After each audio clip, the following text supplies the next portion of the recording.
Sabe, a noite de estreia. Seja muito bem-vindo. Está começando agora a Central Globo News. Nosso primeiro entrevistado é o ministro da Economia, Paulo Guedes. Vai ser aqui nesse estúdio novinho em folha, especialmente preparado para você, que a partir de hoje, às quartas-feiras, nós temos um novo encontro, sempre depois do nosso Jornal das 10. Eu e a equipe de jornalistas da Globo News vamos receber um nome relevante, um nome destacado de um dos poderes para falarmos de projetos de interesse do país, da opinião pública. Debateremos política, economia, infraestrutura, desenvolvimento. Agora, vamos ao nosso primeiro convidado. Nascido no Rio de Janeiro, Paulo Guedes se formou em economia pela Universidade Federal de Minas Gerais. Fez mestrado e doutorado na Universidade de Chicago, nos Estados Unidos. Professor, já fundou um banco, um centro de estudos econômicos e foi sócio de uma empresa de investimentos. Aos 69 anos, recebeu do presidente Jair Bolsonaro a tarefa desafiadora de fazer o Brasil voltar a crescer. Ministro da Economia do Brasil, aqui conosco, muito obrigado pela presença do senhor, que tanto nos honra. Muito obrigado por estar aqui na estreia do nosso programa. Boa noite ao senhor. Boa noite a todos. Prazer estar aqui com vocês.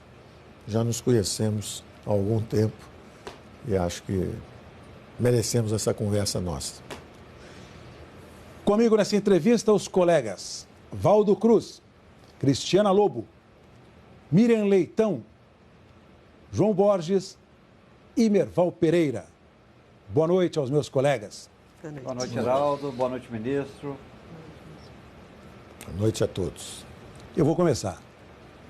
Ministro, durante a campanha do então candidato Jair Bolsonaro, hoje presidente da República, a gente ouvia falar numa autonomia que o senhor teria na área econômica. Quando da discussão, as primeiras discussões do projeto da reforma da Previdência, a gente viu que ali a autonomia ela era meio relativizada. E também na questão de preços, diesel, por exemplo, a gente notou mais recentemente. Esta autonomia que não é como se imaginou na campanha ou no pós-campanha, esta falta de incomoda o senhor? De certa forma, surpreende ao senhor? Geraldo, eu não posso me queixar. O presidente me deixou nomear toda a equipe, sem nenhuma interferência política.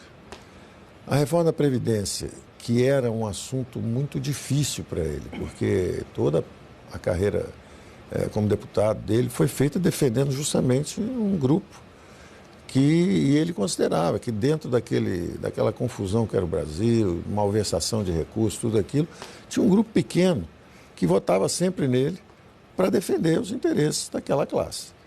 E quando nós conversamos sobre isso, ainda com a proposta de reforma no governo Temer, ele dizia, olha, pela natureza do meu mandato, eu não posso trair a natureza desse mandato, eu não posso mexer nisso. Se eu receber um mandato mais amplo, como presidente da República, aí sim eu tenho que pensar em tudo. Mas hoje eu represento um segmento. E eu dizia para ele, presidente, eu também só consigo trabalhar com o senhor se essa reforma for feita, porque ela é crítica, ela é fundamental. E eu não posso me queixar. Ele foi ao Congresso, entregou, disse que pode ter até errado no passado, eu até não acho, pela natureza do mandato que ele recebeu, eu acho que tentou ser íntegro em relação ao mandato. E foi difícil toda a conversa, mas ele era a favor de uma idade mais baixa para as mulheres. E a gente insistindo, dizendo, não pode, nós vamos precisar disso, os militares vão ter que entrar também, então eu não posso me queixar, o presidente tem me dado um apoio. Agora, ele é um homem transparente, se dizer que ele vai soltar foguete, porque está feliz que agora... O senhor esperava ter mais autonomia? Não, por enquanto eu não posso me queixar. Eu não fui atingido na minha autonomia, nem tampouco nesse episódio agora do petróleo. Ele, como presidente, a reação é natural, ele tem um ouvido na pista. Houve uma greve lá atrás. De repente sobe 5%, a inflação está abaixo de 4%. De repente sobe num espaço de 1, 2 semanas, sobe 5% um preço crítico. É natural que ele, como presidente, se precipite. Agora, aconteceu da melhor forma? Não. Claro que não. Há solavancos o tempo inteiro. Tem gente que chega para ele e olha, vai ter isso, vai ter aquilo, só tem que fazer alguma coisa. E aí ele age. Agora, ele me disse que ligou para o presidente da Petrobras e disse o seguinte, olha, nos meus 100 dias Na minha festa de aniversário, você botou diesel no meu chopp. Que negócio é esse? Você podia vir me explicar aqui? Em nenhum momento ele mandou suspender o reajuste ou mandou não dar o reajuste. O presidente da Petrobras é que teve a atenção de dizer, bom, vou explicar para o presidente e depois o jogo que segue. E foi exatamente isso que aconteceu. Nós nos reunimos, cuidamos um pouco da coisa dos caminhoneiros. Era a 12ª preocupação dos caminhoneiros. Quando eles entregaram a lista de preocupações, as principais preocupações estavam com a preservação da própria vida. Era assim, ó, o estado de manutenção das estradas é péssimo. Nós dormimos à beira da estrada, não temos lugar para dormir nos postos de gasolina, somos assaltados, às vezes alguns de nós morrem. Então, tudo isso está sendo atacado.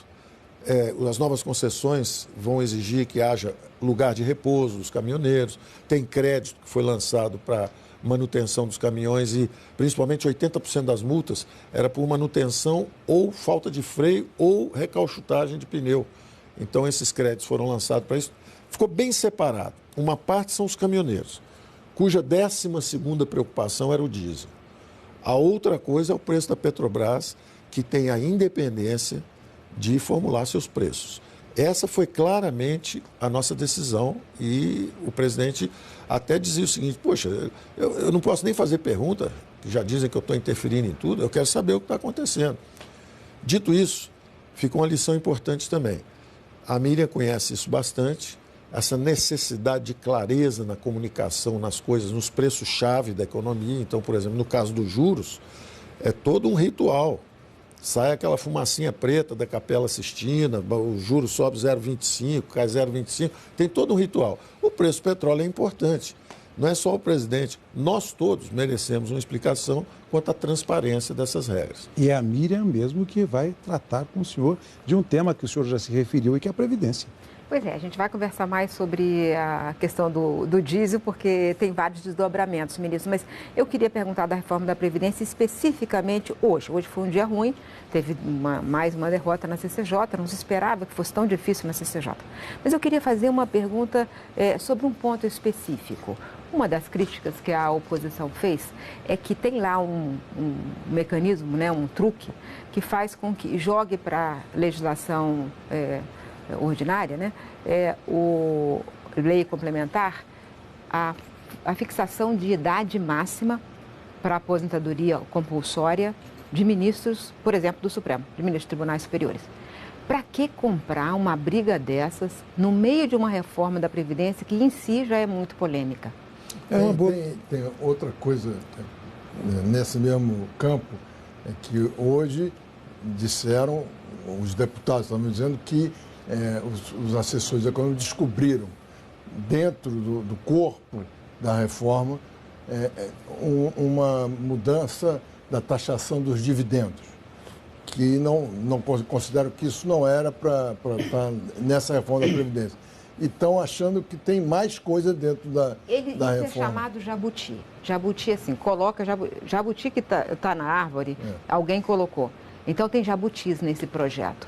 E esse aí, eu acho que é o artigo 12, acho que é artigo 12, capítulo 3º, inciso 3, uma coisa assim. Ministro. Mas está lá. Não, eu acho o seguinte, primeiro, quanto à dificuldade em si, eu acho que está havendo, efetivamente, há problemas de coordenação, todo mundo sabe, tem um grupo chegando agora, eles realmente achavam que podiam aprovar hoje, aparentemente houve os entendimentos e acontecerá na terça-feira. Quer dizer, não há nenhum grande impedimento. São entendimentos, tem sempre alguém que sugere uma coisa, sugere outra. Quanto eu acho que tem um aspecto, uma crítica muito grande quanto à desconstitucionalização de várias coisas, inclusive idade de ministro, isso, aquilo. A verdade é que a Constituição... Mas isso aí não é simples, porque mudar a idade de ministro Supremo significa dar mais poder ao atual presidente de nomear ministros no Supremo. Então, isso aí não é uma questão assim... Colocar... Aí você veja, a versão da Previdência realmente não deveria tratar da idade do ministro, a não ser que seja relativa à aposentadoria, que é o caso. Idade mínima, sim. Idade máxima, não. Que é o caso da aposentadoria. Então, vocês sabem que, na verdade, lá atrás, que complica. Pode ter sido um jabuti que foi colocado mesmo e depois recua. Agora, você sabe que lá atrás... O senhor vai recuar nesse ponto? Nesse ponto, o senhor pretende recuar? Eu não posso falar onde a gente cede.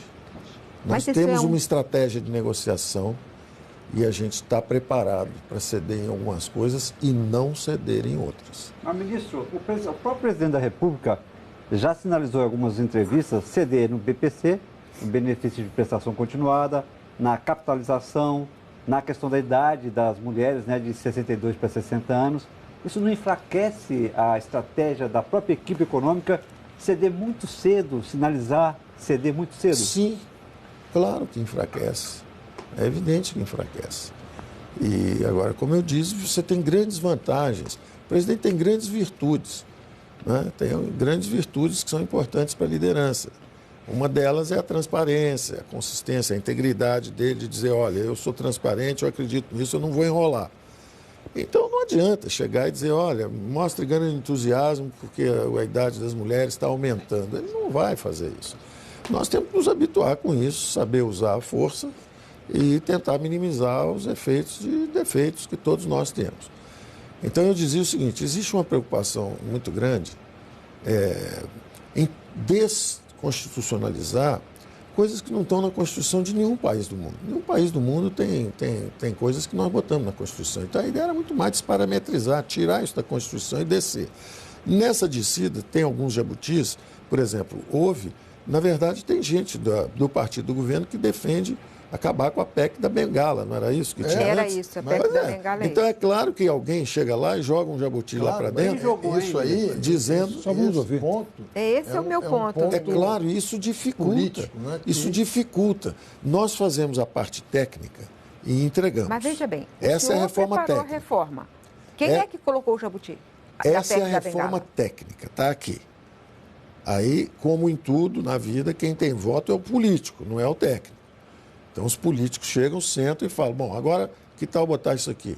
Inclusive, alguns foram colocados pelo próprio Marinho, que tem muita experiência. O Marinho tem muita experiência, fez a reforma trabalhista e tem uma particularmente que ele colocou lá que eu disse, como é que você bota um negócio desse? Ele virou, não, isso aqui é para realmente ter um espaço de negociação aqui, por causa disso, por causa daquilo. Isso tem potência fiscal? Isso nos atinge? Ele, não. O que é? Isso não vai nos atingir. Tem que contar o que é. Não, isso aí vai acontecer naturalmente, Então tem coisas, não são muitas coisas não. A reforma é bem enxuta, bem compacta. Agora, realmente, esse negócio da idade mínima, já que é aposentadoria, coloque isso aí.